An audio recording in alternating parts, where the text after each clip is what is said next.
Now, Elizabeth? Yeah, sure. Okay, well, first of all, it's a great honor to be here, and for my Russian friends, I want to say добрый вечер. My Portuguese friends, boa noche, and of course, buenas noches to my Spanish-speaking friends, and everybody else, howdy, as we say in the South in America. I'm very pleased to be here. We're going to talk about respiratory management, of course, which has been a long important topic in the field and for me particularly. There have been standards of care only since about 2004, and it's actually a parent project that sort of got me involved in this field because I met a lot of families and learned how variable care was depending on where they lived.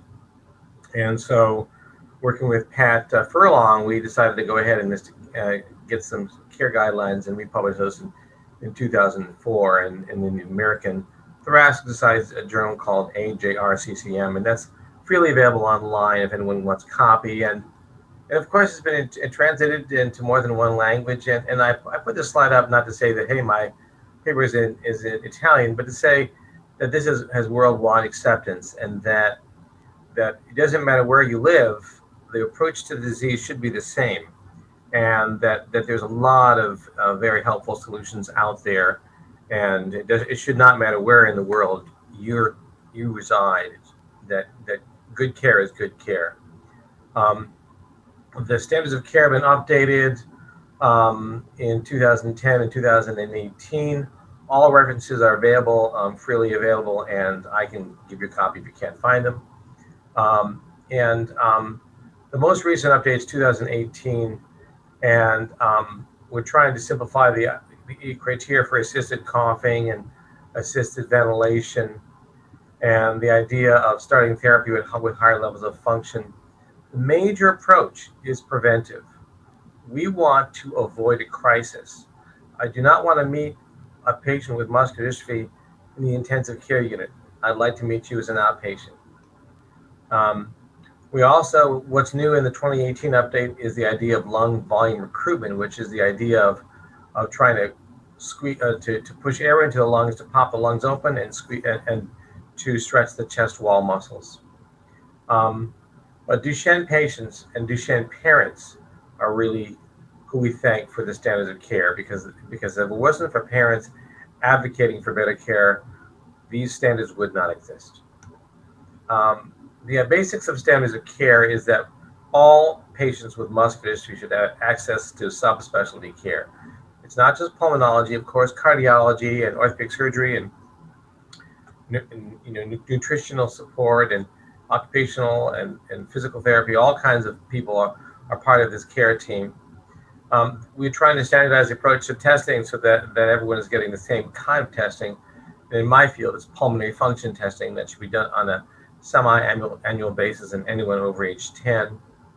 Again, we talk about avoiding a crisis. We can almost always predict what the patient's needs are without having to learn them the hard way, shall we say. As mentioned in the video, sleep studies are also a part of standardized testing, and it's going to be important. I'm going to talk about that. And there's an emphasis on non-invasive support. I know that we talked in the video a bit about tracheostomy. Majority of patients do not choose a tracheostomy; they choose non-invasive mask support. This is a very simple field. The concepts are very easy. We assist people's cough, and we assist people's breathing. That's it. We assist breathing in sleep when the kids are getting too weak to breathe when they're sleeping, and we assist breathing awake later in the course of the disease. And the emphasis has been on non-invasive support. This is a relatively straightforward disease from a pulmonary standpoint, and there are 4 stages. In roughly the first decade of life, there's not a lot of needs for respiratory support. These in general are patients who are still walking. And at that point, it's important to vaccinate, and I used to just for flu, but now, of course, for COVID-19, hopefully we'll have vaccination in the first decade. We don't have it right now. I think we have it up to age 12, down to age 12. During the second stage, where in general the boys are all in wheelchairs, there is a loss of cough. And you may not be aware that you've lost your cough until you need to cough because of a cold. And so we can predict who needs help with lung function testing. The third stage is having not adequate breathing when you're sleeping. And the fourth stage is having inadequate breathing when you're awake. And the ages vary greatly. I have the first decade of life, first part of the second decade, second part, etc. But those vary really tremendously. And the use of steroids has really shifted the curve by about 3 years. Assisted cough is relatively straightforward now. Access to assisted coughing should be universal. Prior to 2004, these devices were considered experimental. It was my great frustration that I couldn't get them approved. And it was so out of frustration that I got this paper published. And now I can get these things approved, machines to help coughing. The newer concept is using the machines for coughing for what's called lung volume recruitment. The idea is to sort of stretch the lungs open, pop open your lungs, and get the areas of collapse open back up again. And that's a way of preventing pneumonia. And stretching the muscles between your ribs, the intercostal muscles, can be stretched that way. And we forget that when you have reduced ability to take a deep breath, your chest wall never gets fully expanded, and therefore there can be development of rigidity or stiffness of the chest wall. During the time where we want to assist breathing in sleep, we can always get a sleep study, but the first clue that a person might need help is if their lung function has dropped below a critical threshold. So as a rule of thumb, we measure how much air a person can push out of their lungs, and that's referred to as forced vital capacity, or FVC. And so how much you can push out of your lungs is an easy number to measure. It's a volume, and we have predicted values based on your age, height, and gender. And if it's below 30%, you're pretty much guaranteed to need help breathing in sleep. Between 30 and 50, we're not sure, and that's when we get sleep studies. So we start measuring at least once a year a sleep study when the FVC hits 50% or falls below. Again, the FVC stands for forced vital capacity. That's how much air you can push out of your lungs. Signs of having respiratory failure in sleep can be very subtle. And the biggest red flag in the list is waking up with a headache. That suggests that you're retaining carbon dioxide, and so that's a major red flag. Often parents will tell me that their kid used to wake up maybe 3 or 4 times in the night. Now they're waking up 10 or 12 times in the night. Increased awakenings can be a sign of poor sleep because of respiratory failure especially during REM sleep. Daytime sleepiness, not getting good sleep leads to sleepiness during the daytime, and changes in school performance can also occur. You can measure an oxygen saturation. If you have pulse oximeter, you can measure the saturation in sleep. And if it's falling down low, below 90%, that's also a sign that you need a sleep study.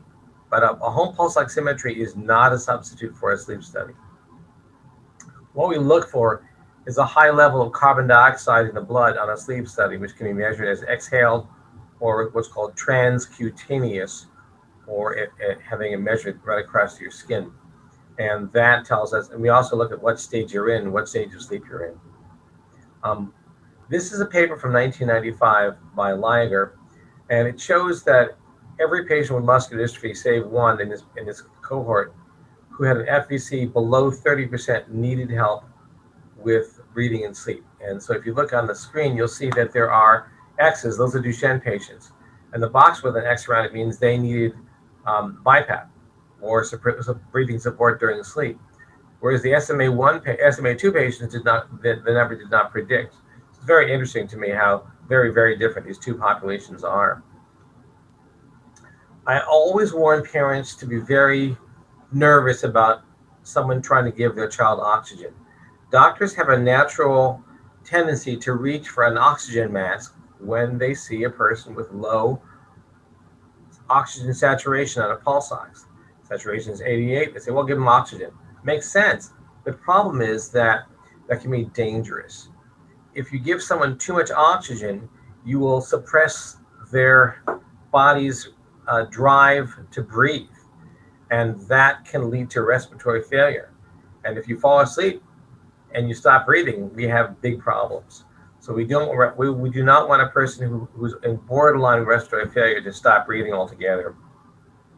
And so it's very, very important if someone has a low saturation to know what their carbon dioxide level is. And so low saturation might be pneumonia, it might be just some mucus, but it could be that you're in respiratory failure and you need to measure the carbon dioxide level. I like parents to get a pulse oximeter, and nowadays it's very easy. You can get them on Amazon, or you can get them at the local drugstores. They're between $25 and about $100, and they're worth having in the home. Low saturation is a reason to seek medical attention, but it doesn't mean just give oxygen. So when the boys are in a mode of needing breathing help during sleep, they're always in a wheelchair, and most of my patients choose not to have a tracheostomy placed. Again, if you have respiratory failure in sleep, oxygen is not the answer. The answer is respiratory support in the form of BiPAP, which is also called VPAP. And BiPAP just stands for bilevel positive airway pressure. You can also use a home ventilator. I will make a small disagreement with the video, which CPAP is not helpful for ventilation.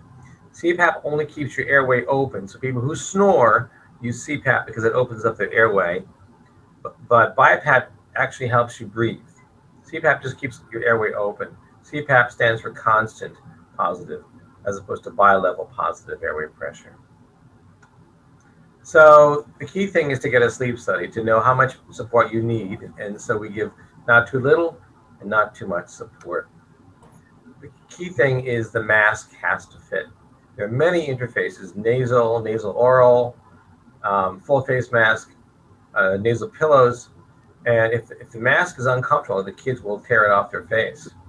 And I like to say that there are many different faces, and therefore there have to be many different interfaces.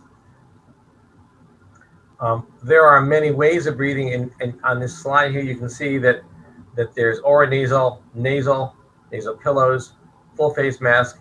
People have even used mouthpiece in sleep, which is unusual. I've never used a helmet like that, but that could be done as well. There are many ways of breathing without having to have a trach in place. I always like to point out that non-invasive ventilation is not new. It's been around since the 1950s when the polio epidemic was around. And what's really interesting to me is that if you help a person breathe when they're sleeping, they'll breathe better when they're awake. Why is that? Is because you're allowing the muscles to rest and they're stronger during the day, possibly? Or is it because you're resetting the body's sense of what is a normal set point? And I think it's more having to do with the body's sensitivity to CO2. Because if you're chronically retaining your CO2, then your body gets used to it and has compensatory mechanisms that allow you not to feel short of breath. And so I think that what you do is you reset back to normal every night. This is a paper from the great Anita Simons showing that people who are given respiratory support during sleep breathe better awake. Their CO2s go down, their oxygen levels go up. When you need help with breathing during the daytime, that used to be when we placed a tracheostomy, but not anymore. Most patients can be managed with mouthpiece ventilation with a lightweight ventilator mounted behind the wheelchair. And here's a picture of a patient of mine. His name is Kevin, and you can see that he has a ventilator mounted behind his chair, and the mouthpiece is held in place by what essentially is a gooseneck. It's a flexible metal rod that holds it right in the right position, angled mouthpiece. And he did really well with this. You can see there's a dog on his bed. Has nothing to do with his mouthpiece, but I would say, hey, what's your dog doing on your bed whenever I see this picture? And so the key thing is he's out and about. This is a guy who's not stuck at home. He's doing stuff. He's going around and he is living his life. And he feels much, much better because he is able to breathe and not be short of breath, and yet not be attached to a machine. Here's another patient of mine, and with a little bit of a different interface. And this is made by a company called Respironix, Philips Respironix. He has a nice Ferrari shirt on, like that, for those of you who like cars. And he did very, very well with this. Again, never needed to have any kind of invasive support, never needed to be on a ventilator, never needed to have a trach placed. And here's a patient of mine graduating from law school with a mouthpiece ventilator. And he wound up actually working as an attorney in Pittsburgh, and never had to have a hospitalization or any kind of sort of emergency interventions. That he never got pneumonia because he got really good care, and he was very compliant with his respiratory support. Never had any respiratory complications, and never had pneumonia ever since I managed him. And I'm not saying the world needs more lawyers, but it's great to know that a guy like this could get a job as a lawyer when his parents were told he wasn't going to even survive to graduate from high school. And so I'm kidding about the lawyers. I'm married to a lawyer, and so I can say that. And so I like to point out Patrick's story because there's wonderful breakthroughs happening in this field right now. But we have to live with what's available to us right here and right now, and there's a great deal we can do to help our patients and go on, let them live the most full life possible. And that's really my goal. And that is my last slide, and I think we have lots of time for questions, and thank you for your attention.